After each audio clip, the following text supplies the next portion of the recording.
everyone. I hope you're having a good day.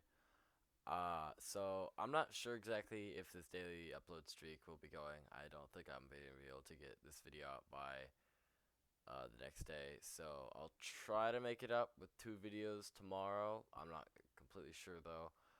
With that out of the way, this is gonna be the same topic that we have been talking about. I promised last video that we were going to talk about Venice, and we definitely will. So I'll get to that right now. So like I previously mentioned, that had a great position where they are. They're built on water, so it's very hard for anyone to get to them. Now, the next thing that is important about Venice is that the Venetian mindset, especially where they were at the time, they believed they were living under a republic. And they sort of were and sort of not were. Historians debate about that. All we do know, though, is that in their mind, their government system was a republic to some extent. That meaning that their new city is going to be under a republic. And we do see this definitely be true. We see the city be created. We see the creation of a very good trade empire, considering where it is. And not only just its small, but if you look on the global spectrum, that's the probably the best way if you want to get to Germany. The quickest way to, if you just sail up the Adriatic Sea, get to Venice, and then just go and hike your way through the Alps. That is most likely the most efficient way to get to German or the Holy Roman Empire at this time period. Now, obviously, that there's better ways now, but Venice back then was a very important city for trading, and still is today, considering its position. So, but the point that I really want to hammer in is that it is a republic. And one of the first republics we've seen last a very long time, and we see how well it does with its trading empire. This is because the very simple concept of why republics are superior to monarchy, although monarchies have absolute control of their citizens, a republic brings the best people out. And this has been proved time and time again. We see rulers have a lot higher IQ than the average IQ. So we have smarter people running countries, ideally. Under a monarchy, though, we don't care about or I should say, under the Egyptian school of authoritarian governments, we don't even see that idea of having smart people lead. We see the idea of God choosing who will lead. My apologies. So we've talked about the fall of the Roman Empire. So now we're gonna move on to I guess what you could say, the aftermath. So by this point, the Catholic Church was largely established in a lot of Europe at the time, most notably France. That is the area I'm going to be focusing on today, France.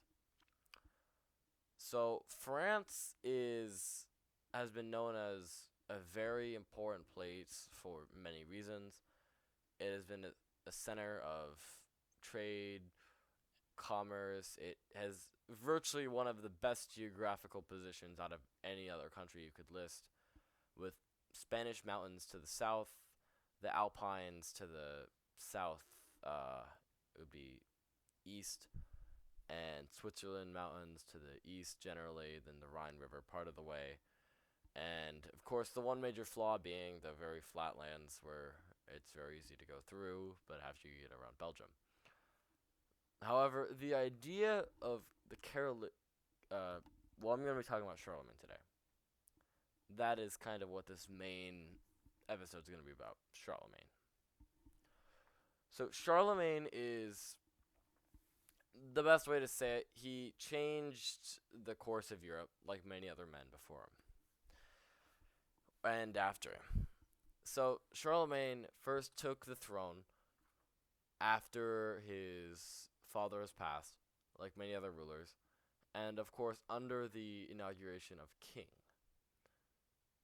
of the Franks, specifically the Franks. However, he would go on to be a very brilliant military mind and conquer so much land and spread very far out, as we know, and help establish some of the sort of similar borders to what we see France today. However, it goes much farther past that.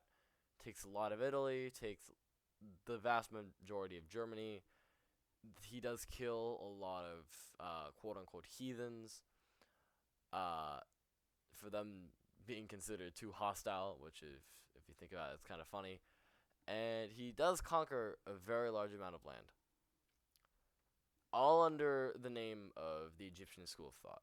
So now we see religion not just being used for the purpose of asserting your power to the throne, but also a justification on why to go to war. This has also been used as examples with Clovis, the, I guess you could call him the Duke of the Franks for a little bit.